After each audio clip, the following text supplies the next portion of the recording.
Lucky me, I live in Lubbock, and welcome to a new edition of Heat Sinks. My chance to rant and rave about the evils of the world and so much more. Topic one today. Oh boy. I actually get a kick out of consumer reporter Curtis Ming with CBS 13 in Sacramento. Does a lot of really good pieces, not only on just consumer affairs and consumer problems in Sacramento, but problems that affect all of us nationwide. I'll have a link in the description to CBS 13's website. But he did one that I thought was a great one and one that was kind of annoying. His topic this round was e-cigarettes, specifically the liquid. California is one of the first states that's really trying to regulate the packaging and trying to go to a safer, child-proof alternative. This is what most packaging looks like. Yes, I know that was a jump cut. Sue me. Very simple to pull, twist on, twist off. The ones that he shows in the video, which I'll leave a link for that specific video below, have really bright, colorful labels. The ones that I get, very plain, very basic. Now, they tell you what's on there. And, they talk about how the containers need to be tamper resistant or child resistant. Industry's all for it. I'm all for it. They mentioned a child in the story that had ingested half a bottle. They didn't say what size bottle. She was okay. They also mentioned a little boy in New York who was 18 months old who got a hold of some e-liquid and died from it. And I think that whereas childproof packaging would have helped these tragedies, at the same time, where's the responsibility of the parents in all this? Shouldn't the parents be monitoring where their kids are, what their kids are doing, especially at 18 months old? How did an 18-month-old get loose long enough to grab e-liquid? I don't have children. All I've got is pets. So this is not something I really worry about, but I do have a brother that also uses an e-cigarette, and I know he keeps his liquids where his kids cannot get a hold of them easily. His kids would have to actually, really work to try to find where they are. So, tampers or child-resistant packaging, great idea, but I know that a lot of naysayers out there, well, they shouldn't come in such fruity flavors and flavors kids will just love. It all goes back to responsibility, folks. First of all, these products are meant for those that are 18 and over. If stores are selling them to somebody who's under 18, then they're out of compliance. Do they need to be busted? Yes, they do. Just like cigarettes, just like alcohol, no different. But I think you can take it a step further at home as well, because if your kids are getting into your stuff, then there's bigger problems probably at home than just the fact that you do this. But one of the things they're saying is that all the flavors attract kids to this. I don't think that's true. As an adult, as a consenting adult that can enjoy that. I enjoy the flavor selection. Yeah, they come in funky flavors. Like I've got one right here called Mama's Breakfast, which kind of tastes like, pancakes with strawberry and banana in it.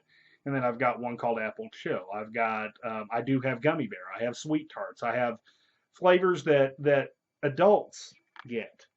If kids think that, once again, yeah, these names do sound attractive to kids, but once again, if parents and shopkeepers are doing their job, we shouldn't have seen a spike in the number of ER visits from those under 18 that have ingested this liquid. So, childproof packaging, all for it. As far as some of the places in this country that want to ban it, no, the health risks are minimal compared to smoking. I'm not going to go into all that because we'll be here all day long arguing that point. Okay, next up, Warner Brothers. Oh dear Lord. Warner Brothers and their colossal PS4 and Xbox One hit, Batman Arkham Knights. Great game. PC version, boy, what a big fucking pile of horse shit that was. Game is broken. I'm going to leave a link in the description below to Rich at Review Tech, who goes into this even more in depth than I do. But the thing is, Warner Brothers allowed a third-party company that ports their games to PC to sit there and port Arkham Knights over, and God, it's a pile of horseshit. It doesn't play at 30 frames a second. It's glitchy as hell. I have a GTX 970 video card, one of the higher end ones, not the highest end, but in the higher category. I played GTA 5 with it, no problem. I play a lot of games that are not, high def games, no problem. But Arkham Knights, oh my God. It's a good thing I got it free with the purchase of the card, because otherwise I would have already been calling Steam and saying, hey, guess what? I want my money back. And that's all there is to it. Um, but one thing I know, I think Rich points out in his review and his discussion about it, is that we, as the purchasers of these games, we can't sit here and stand for. Once upon a time, Nintendo, Sega, even the disc-based games from Sony and Microsoft, Xbox, original Xbox, PS1, PS2 games, you didn't have patches, you didn't have fixes. The game was working when it was released. So for companies like Warner Brothers, and EA is another good example, and Activision, I could just keep going down the list, to continue to release these buggy ass games and then sit on their ass about it. Warner Brothers, it's alleged that they knew from day one that Arkham Knights was a piece of shit for the PC. It didn't work. It doesn't run at 60 frames a second unless you go hacking into there's some code in there that you can hack into and get it up to 60 frames a second, but it runs like ass. I'm not going to sit there and pay $49 for a game, $59, $69 for a game that's going to just crap out on me. Rockstar's actually done real good with the GTA series. I know on the PS4 they had a release several months ago that was kind of buggy, and they patched it within a day. They fixed it. Okay, no problem. But if developers would release their games right out of the box, working, functional. I always expect there to be bugs. There's bugs in old cartridge games from Nintendo and Sega, but they're a little harder to find and a little harder in some cases to exploit. These new games, I mean, oh my lord, Arkham Knight, I had such high hopes for you. Thank you, Warner Brothers, for totally screwing that one. But, as a game buyer, I'm going to vote with my wallet. As a general rule, I don't buy a game when it first comes out. I'm still playing GTA 5 on both the PS4 and the PC. I'm also playing The Last of Us still, and then whatever my free games of the month from the PlayStation Plus is. But I'm not gonna be a day one. As much as I want Super Mario Maker for the Wii U when it comes out in September, I will probably not buy it. I mean, right off the bat. It will probably have several updates as time goes on. I'll probably wait till closer to Christmas time. That way, if there's any big problems with it. But I will say that, to my knowledge, Nintendo, at least with the Wii U, which I also own one of those, Nintendo, you haven't seen as many buggy games.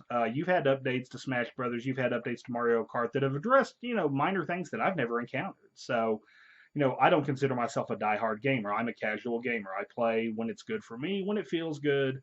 But game developers, you know what, guys, get your act together. Even if it means you're not gonna meet the Christmas rush. I would rather you release a game that's fully functional, operates normally, and does the things it's promised. Warner Brothers, Batman Arkham Knights PC did not deliver on any of the promises, especially 60 frames a second. And as somebody who now has a video card that can do 60 frames a second with no problem, boy, that was disappointing. All right, guys. Coming up later this week, we will have a new edition of Heat Sinks Tries. Stephanie's coming back, and we're going to be trying the hot dog bite pizza from Pizza Hut. Assuming it's still there, it should be. I'm looking forward to trying this one. Guys, as always, rate, comment, favorite, and subscribe. Be sure to check out my Google Plus page for TV14 Lubbock. Links in the description below. Guys, thanks as always. And thanks for watching. Am I really going to say thanks that many times? Yeah, I am. We'll see you later.